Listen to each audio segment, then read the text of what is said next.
Assista agora um programa especial. Veja a Ponte. Vamos abrir as nossas Bíblias no livro de Atos. Atos capítulo 28.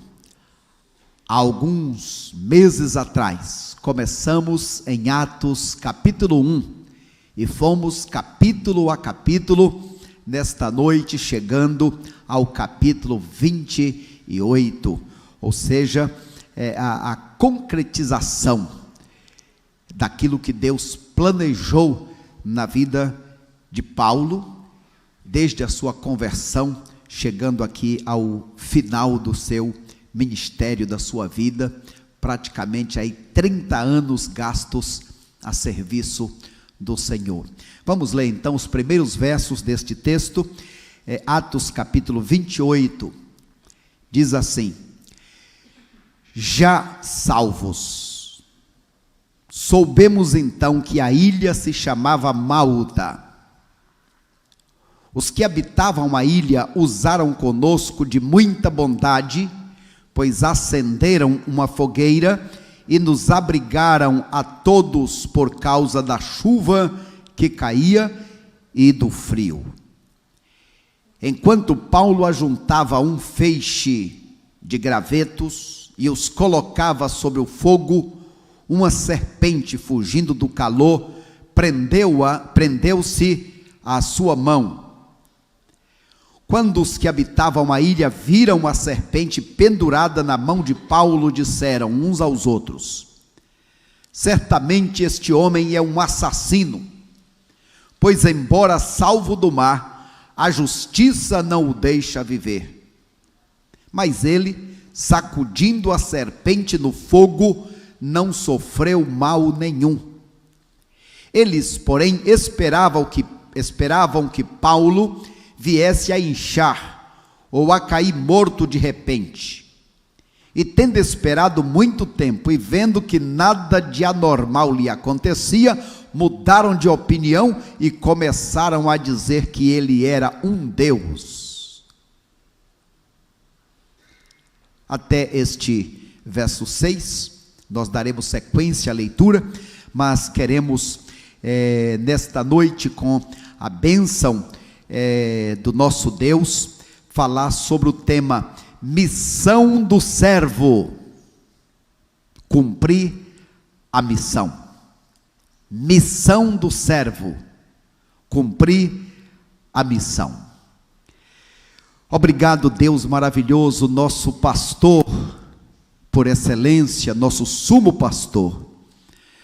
Obrigado, Jesus, porque o Senhor pagou o preço para nos comprar com teu sangue, e agora o Senhor nos transportou do reino das trevas para o teu reino de luz, e agora, ó Deus, o Senhor nos direciona neste caminho, até chegarmos ao fim da viagem, até chegarmos à tua presença. Nos ajuda, Senhor, a enquanto estivermos aqui, vivendo muito tempo, ou pouco tempo, que enquanto estivermos aqui, cumpramos a nossa missão. No nome de Jesus, nós te bendizemos por mais esta lição de vida que o Senhor deixou registrada do teu servo Paulo.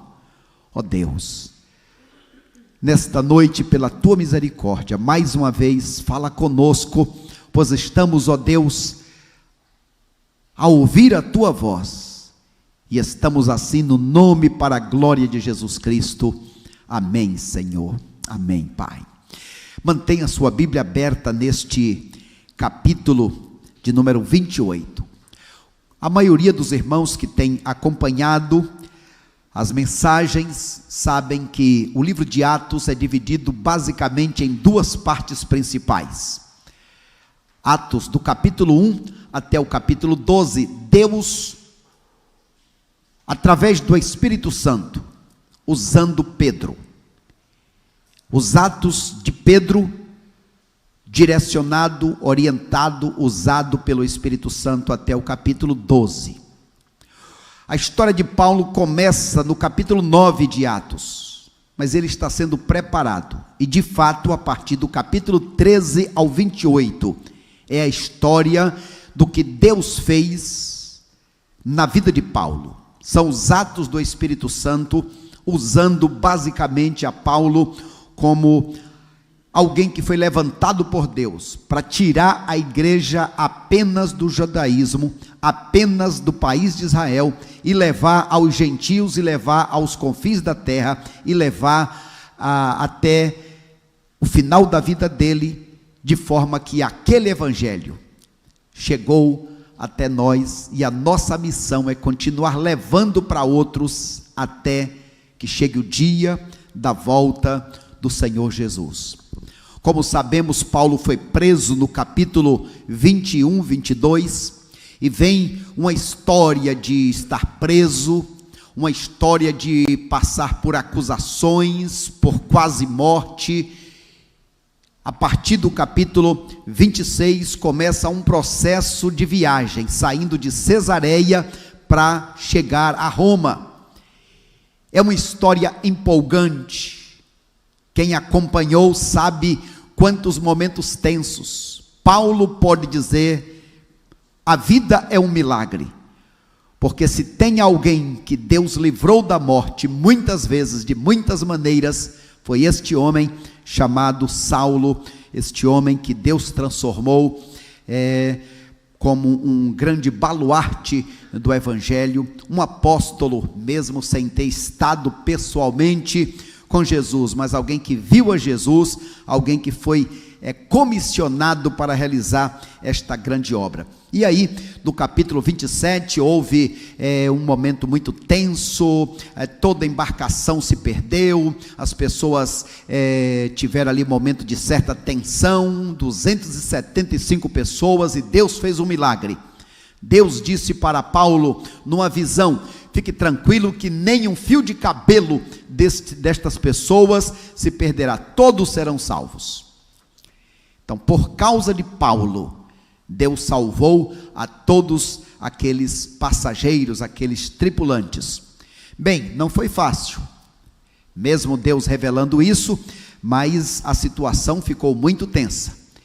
E, pela misericórdia de Deus, finalmente, capítulo 28 começa já salvos, quer dizer, eles foram tirados do mar, e agora estava em terra seca. Chegaram numa ilha chamada Ilha de Malta. Então este capítulo 28 vai concluir a história contada. Tem uma partezinha de Paulo que não foi registrada, mas a parte que foi contada do seu ministério, aquilo que foi importante. Então por isso nosso tema, missão do servo, cumprir a missão. Quando Jesus o salvou no capítulo 29, Jesus disse: você vai saber o que convém sofrer por minha causa. Você fez o meu povo sofrer, você perseguiu a minha igreja, e agora você vai ver o que é sofrer em favor do evangelho. Eu vou usar você para levar a minha palavra por todos os lugares, até os confins da terra. Vou levar você até Roma, que naquele tempo era o centro do mundo. É maravilhoso então que quando a gente conta a história dos capítulos e da vida de Paulo, dessa história de missões, nós vamos ter por volta de 30 anos em que Paulo está sem desanimar, apesar dos muitos embates. Geralmente as pessoas procuram o paraíso aqui mesmo, procuram o baú da felicidade na terra, mas não é essa a promessa de Jesus. Então, meus amados irmãos, veja só que temos aí uma sequência de 31 versículos, e a primeira divisão que queremos colocar para os irmãos é exatamente dos versículos de 1 ao 6. O texto que nós lemos. Veja que nestes versos, agora, eles chegam a esta ilha, uma ilha muito importante, uma ilha que ficava entre a África e a Cilícia. E esta ilha ainda existe hoje. Não está dando para vocês verem nesta figura aqui, mas hoje é um ponto turístico muito importante. Quem está de perto aqui pode ver muitos edifícios, muitos barcos, navios, e hoje é um lugar, um atrativo, onde as pessoas viajam para poder conhecer este lugar. Esta palavra Malta, na verdade é um arquipélago, e esta palavra Malta vem da língua cananita, e essa palavra Malta significa refúgio, aquelas coisas que só Deus explica. Não recebeu o nome de refúgio depois que eles receberam ali, foram recebidos ali. Este já era o nome, Malta, descobriram, é uma ilha importante, famosa, tem aqui um líder principal, que nós vamos ver daqui a pouquinho sobre ele, o Públio, mas esta ilha já existia, e eles, humanamente falando, foram jogados pela força do mar, jogados daqui para lá sem direção, humanamente falando, mas o servo de Deus não vive no acaso. O servo de Deus, Deus tem propósito na vida dele, e tudo o que acontece, ele deve estar atento para ver qual é a lição de Deus, o que é que Deus quer fazer através daquele acontecimento. É interessante então que, em algumas traduções aí, diz que chegaram numa ilha de bárbaros. Estes bárbaros aqui não quer dizer, por exemplo, canibais. Bárbaros, naquela cultura ali da região da Fenícia, eram pessoas que não falavam, não tinham a cultura grega ou latina, que não falavam o latim nem o grego, então é um bárbaro, é uma pessoa sem cultura, assim como quando os padres chegaram aqui com os índios. Então estes tais, eles são selvagens. De forma que, apesar de serem chamados de bárbaros, diz o texto que eles agiram com humanidade. Quando eles viram aqueles 275 pessoas que foram salvas do mar e que chegaram na terra, o que foi que eles fizeram? Veja aí na sua Bíblia, verso 2, o que foi que eles fizeram? Acenderam uma fogueira e abrigaram todos por causa da chuva que caía. Parece essa noite, né? Hoje está uma chuvinha boa, porém em alguns lugares mais pesadas, né? Em alguns lugares aí que já soube que a coisa está um pouquinho pesada. E graças a Deus aí pelos que venceram a chuva, que estão presentes, e agradecemos a Deus quando chove, quando faz sol, quando faz frio ou calor, o tempo é de Deus. De forma, irmãos, que neste momento nós temos ali um acontecimento maravilhoso. O que é que acontece? Os moradores fizeram uma fogueira, mas uma fogueira para aquecer 275 pessoas, precisa ser uma fogueira grande ou pequena? Com muita ou com pouca lenha? Muita lenha.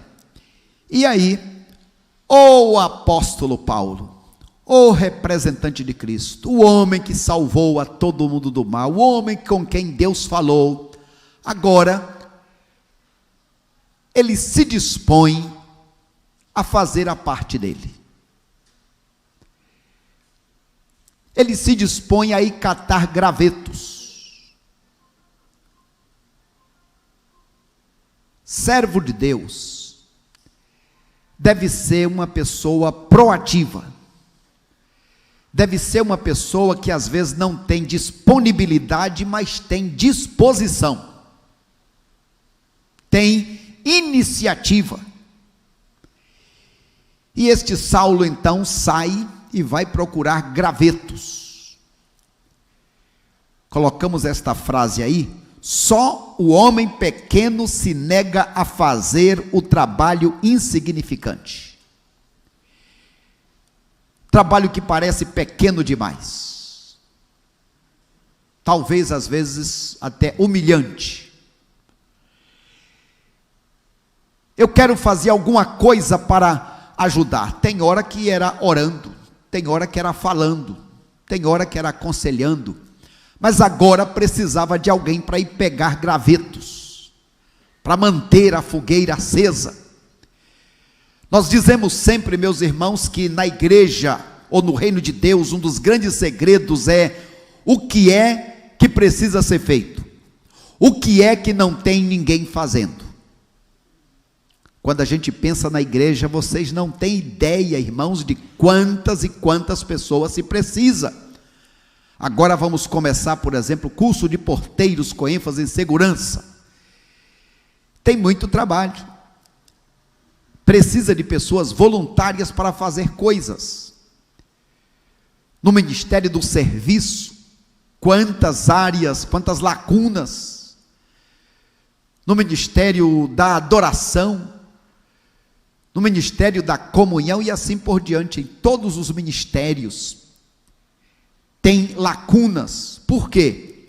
Porque tem membros do corpo que estão parados. E quando um membro do corpo, um braço, uma perna, um olho, não faz a sua parte, o corpo sofre. Então Saulo percebeu que ali precisava fazer alguma coisa para a fogueira não apagar. E ele teve a iniciativa.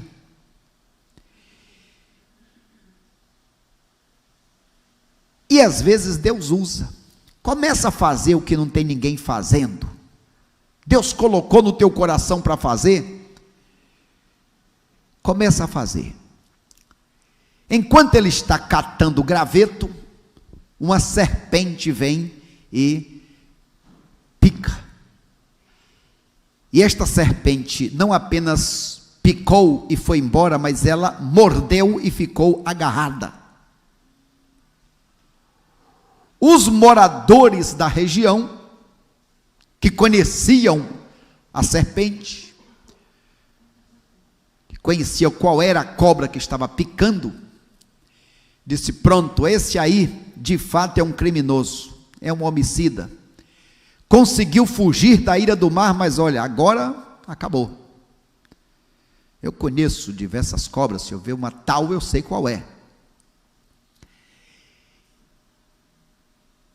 Vai morrer esse tal. É o castigo de Deus. Olha a multidão. Mas aí, ao invés do veneno da cobra passar para o apóstolo, o que é que aconteceu? O poder de Deus, o poder do Espírito Santo, passou para a cobra e fez com que a cobra caísse morta.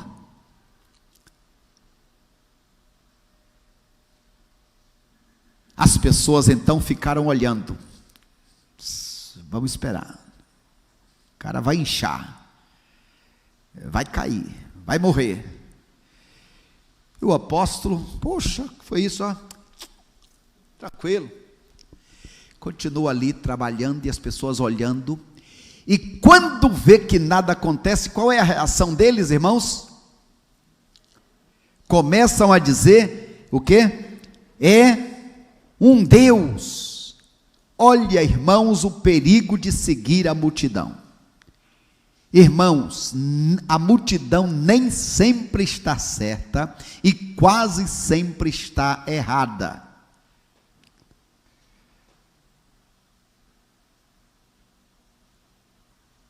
No dilúvio, a multidão estava errada.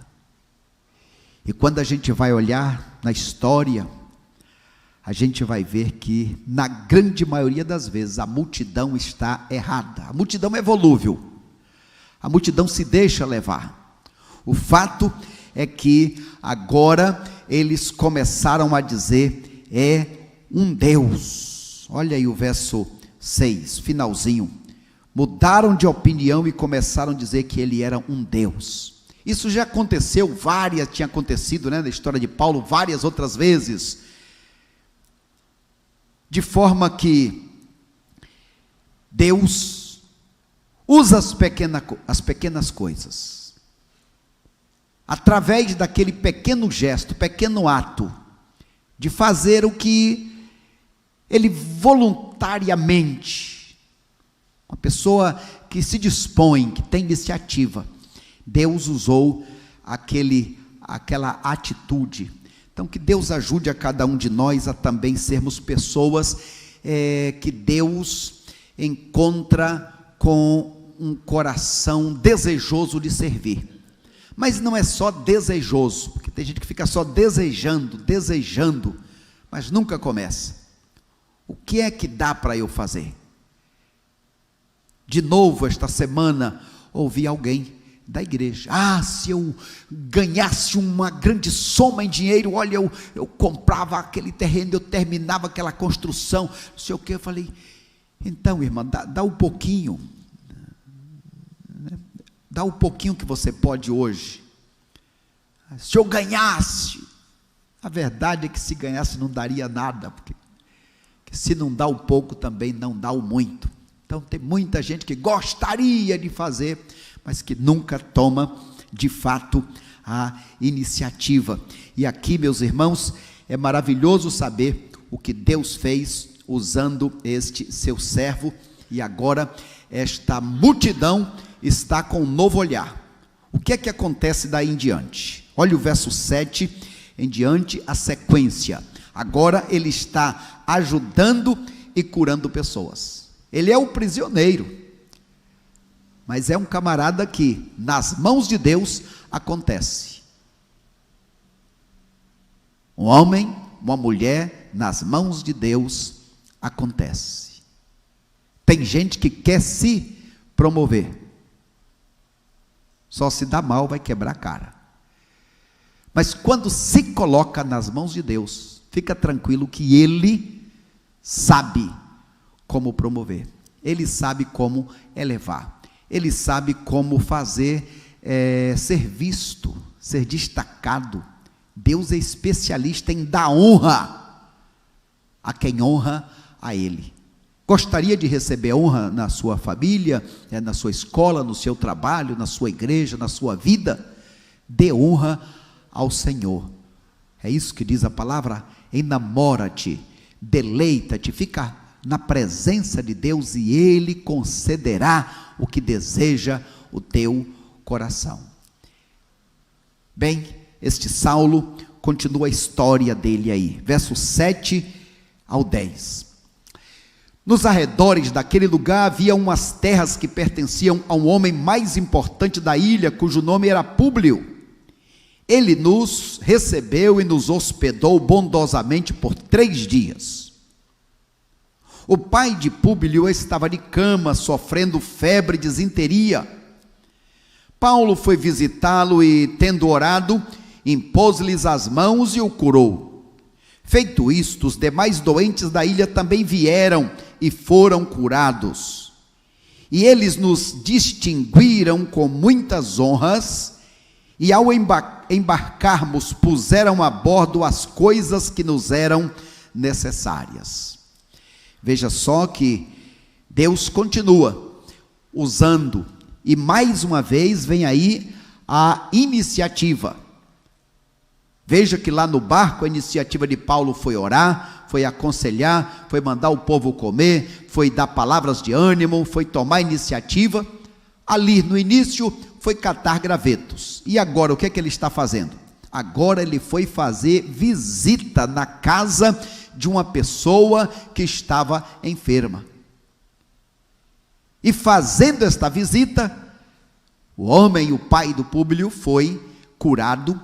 E isso fez com que os moradores daquela ilha soubessem e tivessem ânimos para também vir.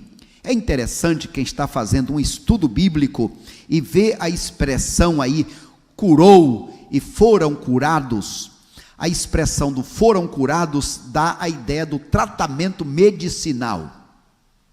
E os estudiosos entendem que neste momento entrou em ação também o irmão Lucas, porque a segunda palavra é que pessoas foram trazidas e foram tratadas medicinalmente. Então queremos crer que Deus de fato Ele cura mediante a oração, faz o milagre como Ele quer, mas também Ele usa meios, orientações, E a expressão que não fica claro, mas que chega à conclusão os estudiosos, é que houve ali um trabalho de assistência social, um trabalho de orientação.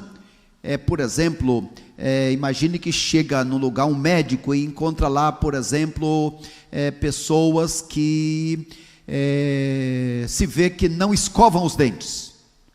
Então ele pode sim dar ali, não precisa ser um milagre para isso acontecer, ele pode dar uma orientação, né? Os irmãos sabem que quando fomos para a África, fizemos uma oferta aqui, levamos $6.000, né? Coisas foram vendidas, irmãos doaram e tal, e levamos, e eu não sabia, passou quase 6 meses depois, e um missionário em tal lugar, numa grande reunião de pastores, estava agradecendo a esta igreja, porque construiu lá uma padaria, e que estavam tendo assim, fazendo um grande trabalho de ação social, com a padaria que nós, a Igreja Batista do Itapema, tinha doado.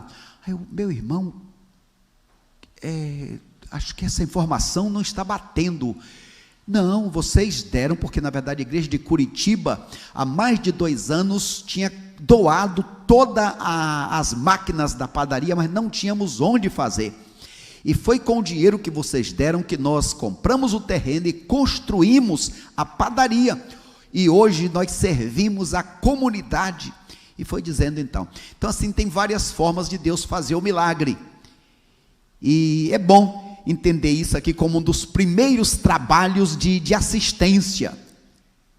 Não apenas espiritual, como também de orientação, um trabalho procurando assim dar uma melhor qualidade de vida para as pessoas. Então, através desta ajuda a pessoas, também podemos alcançar pessoas para a glória do nosso Deus. O fato é que o apóstolo não estava perdendo oportunidade. Agora ele estava cumprindo a missão dele, primeiro indo na casa, orando, e agora pessoas foram chegando. Vem aqui, vamos orar por você, mas também passa ali com o Dr. Lucas, que ele vai te dar uma orientação sobre tal assunto, assim, e assim por diante. Então, nós queremos louvar a Deus por esta grande bênção que Ele nos dá de servirmos a Ele com tudo que temos e que somos. Bem, está chegando a hora de ir embora depois de 3 meses. Sabe o que aquelas pessoas dali daquela comunidade fazem, mesmo sendo chamadas de bárbaras? De bárbaros? Diz que aqueles irmãos, aquelas pessoas, eu quero crer que agora ali pela misericórdia de Deus, tinha muitos e muitos e muitos irmãos. Agora não eram mais bárbaros, eram servos de Deus. E o fato é que eles encheram o barco, suprimento para a viagem, porque tinha ainda muitos quilômetros e dias de viagem, e assim eles seguiram. Vamos então para uma terceira parte deste capítulo. Finalmente, depois aí de muitos passos, chegaram a Roma. Os irmãos lembram que a história começou lá no capítulo 22, ele fica preso por mais 2 anos aqui, e agora está numa sequência de viagem, vai, segue, fica 3 meses aqui, e agora estão a caminho e finalmente estão chegando aí em Roma. Capítulo 28, versos de 11 ao 15, vamos olhar? Capítulo 11 ao 15. Passados 3 meses, partimos em um navio de Alexandria, que havia passado o inverno na ilha, o qual tinha por insígnias os deuses Castor e Polos. A ideia de 2 deuses antigos. Chegando a Siracusa, ficamos ali 3 dias, de lá navegando, chegamos a Régio, e soprando no dia seguinte o vento sul, chegamos em 2 dias a Puteoli. Ali encontramos alguns irmãos e fomos convidados a permanecer com eles 7 dias. Depois partimos para Roma, tendo recebido notícias nossas. Os irmãos de Roma vieram ao nosso encontro até a Praça Aipo e a Três Vendas, quando Paulo os viu, deu graças a Deus e se animou. O caminho está sendo percorrido. Nunca é fácil para ninguém. A viagem que fazemos nesta vida, não sabemos como vai ser, mas nós, servos de Deus, sabemos onde vamos chegar. Como será que Paulo se sentiu? Depois destes anos todos de tentativa de ir pregar o evangelho em Roma, para de lá ir para a Espanha, finalmente acontece, depois de tantas e tantas dificuldades. Como será que ele se sentiu? Lucas não diz para nós como é que foi este sentimento. O fato é que foi uma longa viagem. Veja esse pequeno resumo da viagem. Primeiro, 130 quilômetros de Malta até Siracusa. Depois, mais 110 quilômetros de Siracusa a Régio. Depois, mais uma etapa de 290 quilômetros. Agora, é interessante que o capitão do navio permitiu que servos de Deus ali na região de Nápoles pudessem visitar o apóstolo, e que o apóstolo visitasse e ficou com eles ali uma semana. Então veja que esse preso agora está ali praticamente, vamos dizer, conduzindo uma caravana missionária. É ele quem está aí orientando, e houve essa permissão para ele ficar ali com os irmãos daquela igreja por um mês inteiro. Irmãos, nada melhor do que se colocar e se submeter à direção de Deus em nossas vidas. E aí, finalmente, uma última etapa de 200 quilômetros que foi feito agora por terra, não mais pelo mar. Bem, quando finalmente eles chegam a Roma, olha esse verso 15, um grupo de irmãos foi para recebê-los. É muito bom saber que na viagem da vida, como servos de Deus, nós não estamos sozinhos. Acompanhe comigo a leitura desta próxima parte, versículos 16 em diante, porque conta a forma como ele foi recebido por estes judeus. Verso 16: quando chegamos a Roma, o centurião entregou os prisioneiros ao general do exército, mas permitiu-se que Paulo morasse à parte, sob a guarda de um soldado. Passados 3 dias, Paulo convidou os principais dentre os judeus, reunindo-se com eles, disse-lhes: irmãos, nada fiz contra o povo ou contra os costumes do país. Contudo, vim preso desde Jerusalém, entregue nas mãos dos romanos, os quais, depois de interrogar-me, queriam me soltar, por não haver em mim crime algum digno de morte. Mas quando os judeus opuseram-se a isso, vi-me obrigado a apelar para César, embora a minha nação não tenha nada de que me acusar. Por essa razão vos convidei para vos ver e falar, pois estou preso com esta corrente por causa da esperança de Israel.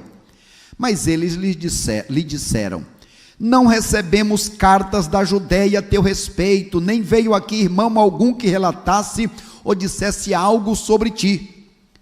No entanto, gostaríamos de ouvir de ti o que pensas, porque sabemos que por toda parte fala-se contra esta seita. o cristianismo.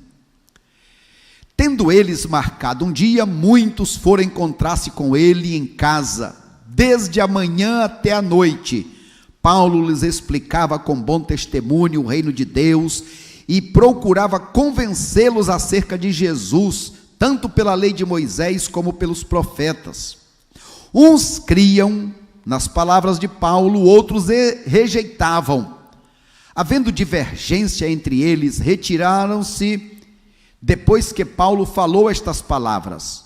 Bem falou o Espírito Santo aos vossos pais pelo profeta Isaías, dizendo: vai a este povo e diz, ouvindo ouvireis, de maneira nenhuma crereis e entendereis, e vendo vereis e de maneira nenhuma percebereis, porque o coração deste povo se endureceu, e os seus ouvidos ouviram sem dar atenção, e fecharam os olhos para que não vejam com os olhos, nem ouçam com os ouvidos, nem entendam com o coração, nem se convertam e eu os cure. Estais cientes de que esta salvação de Deus é enviada aos gentios e eles ouvirão. Depois de dizer isso, os judeus partiram, tendo entre si grande discórdia. Queridos irmãos, o grande sonho de Paulo ao chegar na igreja que estava em Roma era falar aos judeus. E Paulo ali está nessa missão por algum tempo. Porém, lamentavelmente, houve uma rejeição à palavra. Eu quero começar voltando ao versículo 15, falando desta comissão, desta delegação, a ideia de que está chegando um grande general e que vai uma comitiva, uma delegação para receber aquela pessoa. Paulo estava ali sendo recebido. Veja comigo e me acompanhe. Esta consciência que um servo de Deus, um cristão deve ter, primeiro de que ele está sendo observado e acompanhado por uma nuvem incontável de testemunhas. Como servos de Deus, não estamos mais sozinhos. Como diz que os heróis da fé, eles são nuvens de testemunha, eles estão nos olhando, não para nos condenar, mas para dizer, siga em frente, permaneça, você vai conseguir. Também é bom saber, e isto é na prática, aonde um servo de Deus está, neste mundo, do nada, quando ele menos espera, Deus vai levantar alguém da família, para proteger, para socorrer, para ajudar. Uma outra consciência, uma outra certeza que devemos ter, é que aonde quer que estejamos, seja qual for a situação que nós estivermos, saiba, Deus está ali onde você estiver. Deus está aonde está o seu servo, a sua serva, não estamos sozinhos. E acima de tudo, o nosso Senhor Jesus Cristo, aquele que ressuscitou, Ele esteve com Paulo em cada um destes momentos, e foi dando palavras, e foi motivando. Grave essa frase no seu coração, na sua alma: eu, servo de Deus, nunca estou sozinho. Vamos dizer juntos? Eu, servo ou serva de Deus, eu, servo de Deus, nunca estou sozinho. O próprio Deus, o povo deste Deus, o Jesus que nos salvou, está sempre conosco, como Ele mesmo disse: eis que estarei convosco todos os dias até a consumação dos séculos. E aí, Paulo, chegando perto daqueles irmãos que foram para se encontrar com ele, Paulo faz uma defesa. Olha aí, versículos 17 ao 20, a defesa de Paulo. Primeiro lugar, não tenho nada contra os judeus, nem contra os costumes dos seus antepassados. Segundo lugar, eu fui preso pelos judeus e entregue aos romanos. Terceiro lugar, eu apelei para César, porque os judeus se opuseram à minha libertação. Quarto, eu estou preso por causa da esperança de Israel, ou seja, por anunciar Jesus Cristo, a sua morte e a sua ressurreição. Então ele vai chegando e vai logo dizendo para aqueles irmãos cristãos, queremos crer que daqueles que estavam lá, nos dias de Pedro, que se converteram e que foram espalhados pela terra, então tinha muitos cristãos, servos de Deus, ainda judeus convertidos a Cristo que estavam lá. E estes judeus convertidos a Cristo, eles vinham trazendo o ranço. Eles queriam receber o cristianismo sem abandonar as práticas do judaísmo. E aquelas práticas se opunham a Cristo. Por exemplo, querer sacrificar animais não precisava mais. Valorizar mais o sábado por causa de Cristo, a razão da ilustração do sábado já estava ali, de forma que ele primeiro mostra, mas infelizmente, meus irmãos, qual foi a reação dos judeus? A reação foi mais uma vez de rejeitar a palavra. Eles se dividiram, porque uns aceitavam, outros não. Que tristeza o ser humano que rejeita a graça. Quando a gente para pensar, olha, o cigarro tem preço, é pago. O álcool, a prostituição, há um preço a ser pago. O Senhor Jesus pagou o preço da salvação, é gratuito, perdão dos pecados, é de graça, o fôlego da vida, o dom de Deus. Mas lamentavelmente o ser humano rejeita a este Deus todo-poderoso. E então vamos para a última parte deste capítulo 28. O texto vai terminar dizendo que abertamente pregava o evangelho sem impedimento algum. Agora Paulo ainda está preso, mas esta prisão dá condição de ter liberdade de receber pessoas, porque deram a ele como cidadão romano, não para ficar na cadeia, mas deram a ele o privilégio de alugar uma casa e ficar acompanhado de um soldado em uma casa que ele alugou. E ali naquela casa Paulo tinha a oportunidade de exercer o seu ministério. Ministério que Paulo usou apontando para 3 áreas principais.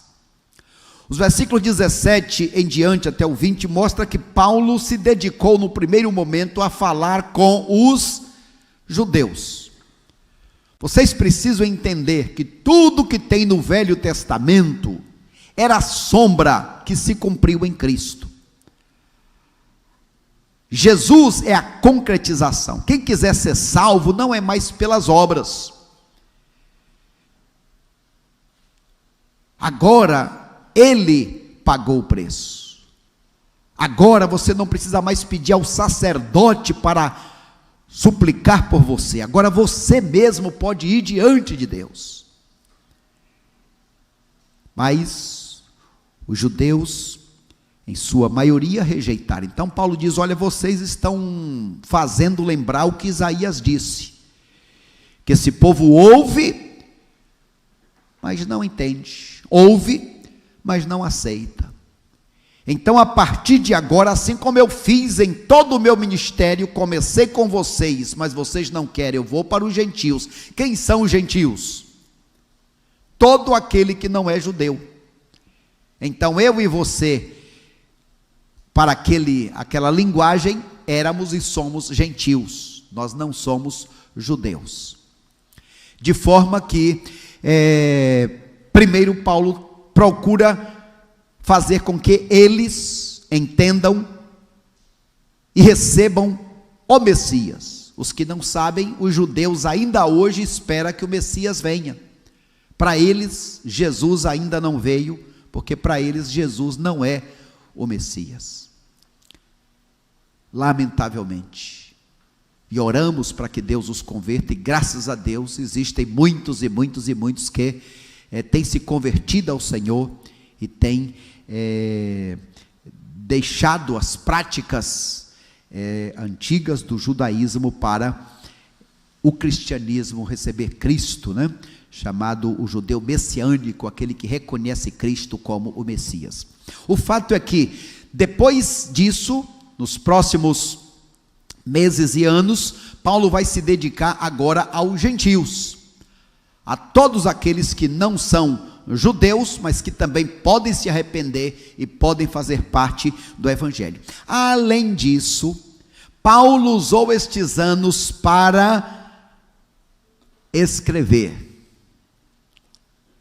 Veja, meus irmãos, o fato, a importância de se contextualizar.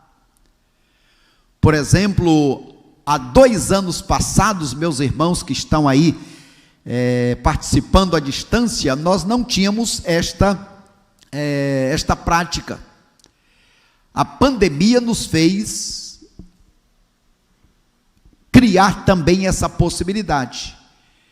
De forma que, além dos que estão aqui, tem aqueles que estão agora ouvindo essa palavra, e daqui a 1 ano, a 2, a 3, enquanto Jesus não vier, essa palavra também está guardada. Isto, irmão Miller, e irmãos presentes aqui, né? O Wilton, quem mais aqui? Fran, Sérgio, Vanessa e cada um dos irmãos e irmãs, de forma que há essa possibilidade. O apóstolo Paulo, se ele tivesse apenas falado a palavra, irmãos, nós iríamos saber o que ele disse.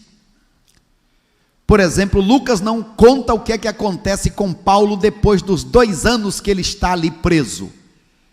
Precisamos apelar para Clemente, um escritor dos tempos antigos, que vai aí nos trazer alguma história, e vai nos dizer que Paulo estava preso ali do ano 62 até 64, no 64 ele é liberto, ainda nos dias de Nero, ele fica por aproximadamente 2 anos e pouco livre, onde ele pode fazer ainda viagens e trabalho missionário, e finalmente em 67 ele será e foi decapitado.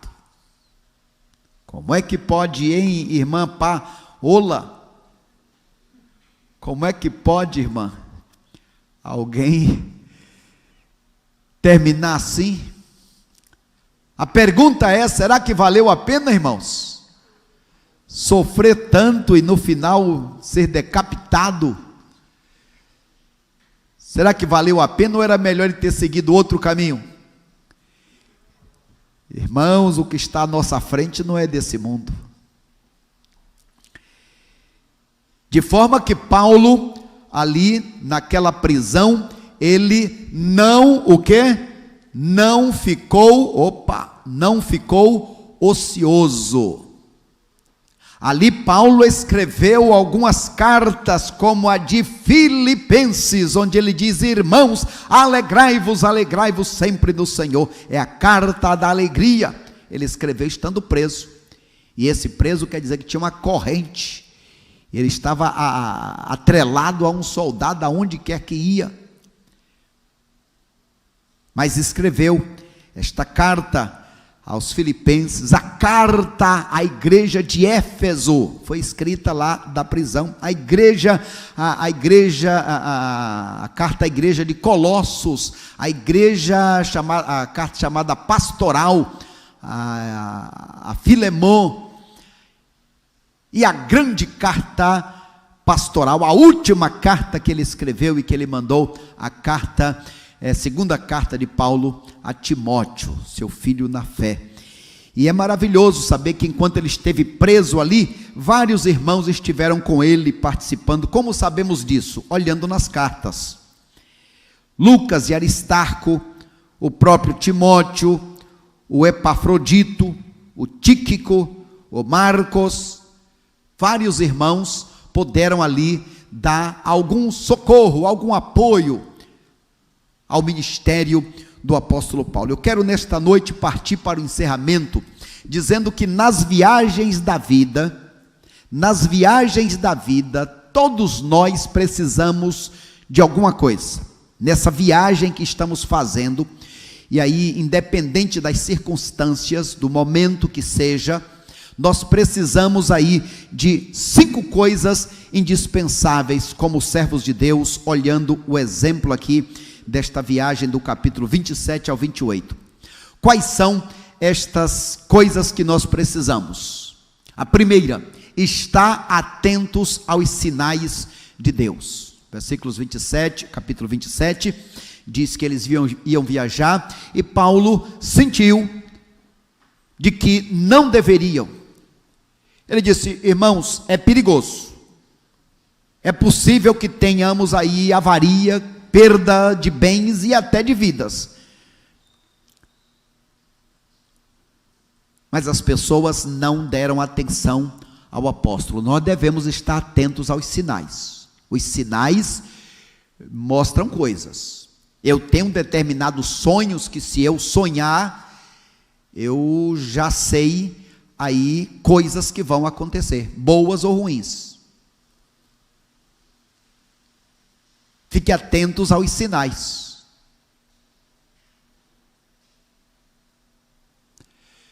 Segundo lugar, nós precisamos o quê?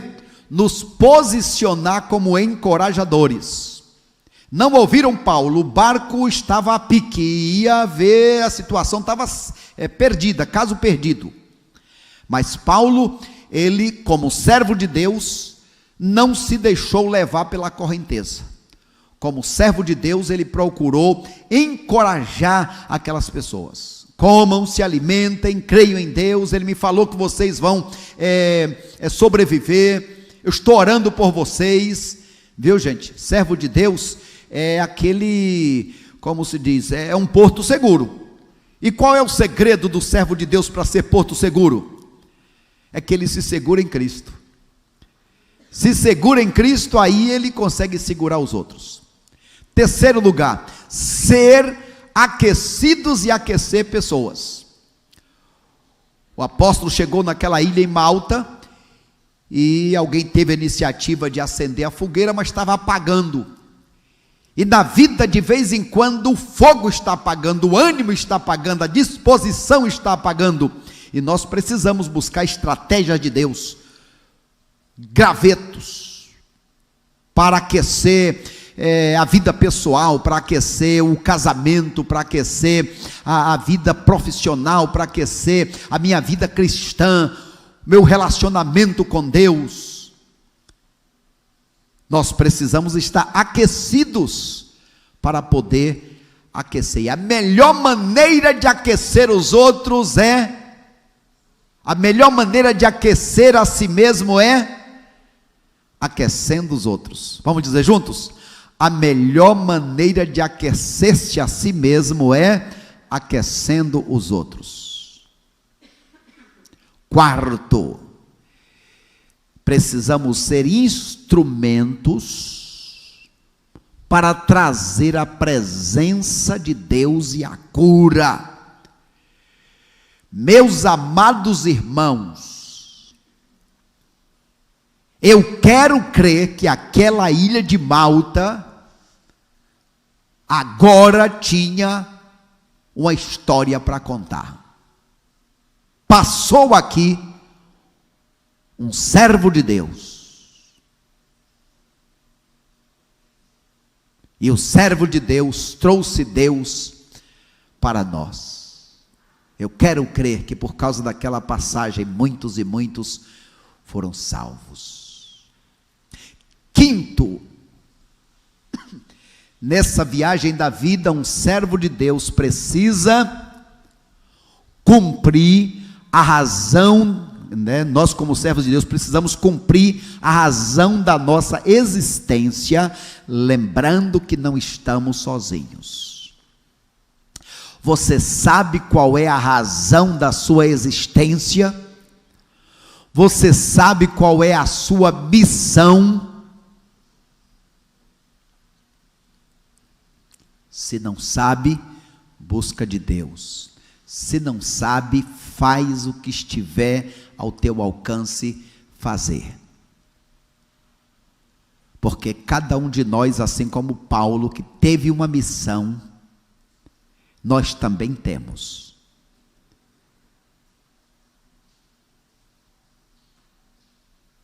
E assim como Paulo cumpriu a missão dele até o final, nós também precisamos cumprir. Que Deus ajude a que nós também sejamos servos, servas, que cumpre a missão, e por pior que pareça diante dos homens, saiba, agradar a Deus vale a pena, porque se ele tivesse recebido os maiores confortos deste mundo sem Deus, agora estaria em sofrimento eterno, no inferno.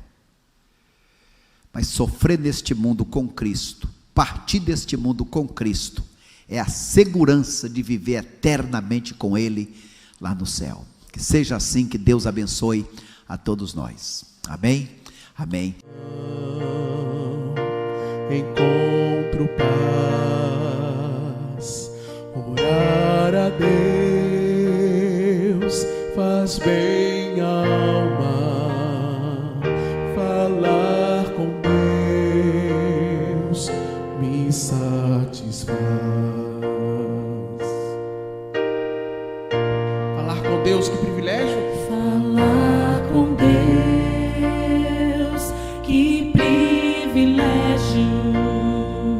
Abrir a alma ao Criador, sentir que os céus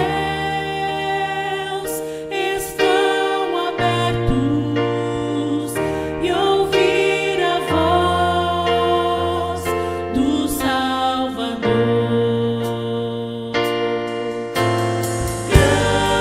Grande é o nosso Deus, e as obras que Ele faz, o seu amor não tem limites, em seu perdão encontro paz.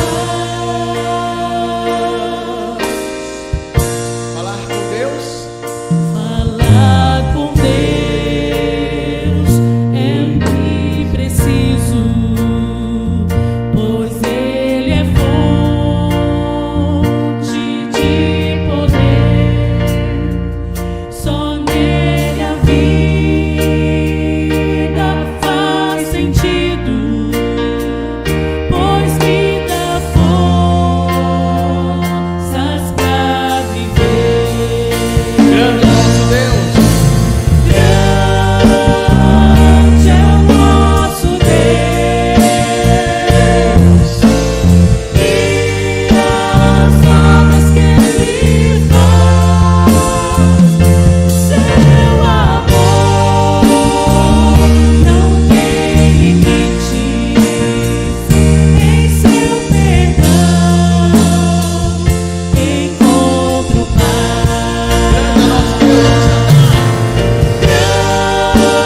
Grande é o nosso Deus,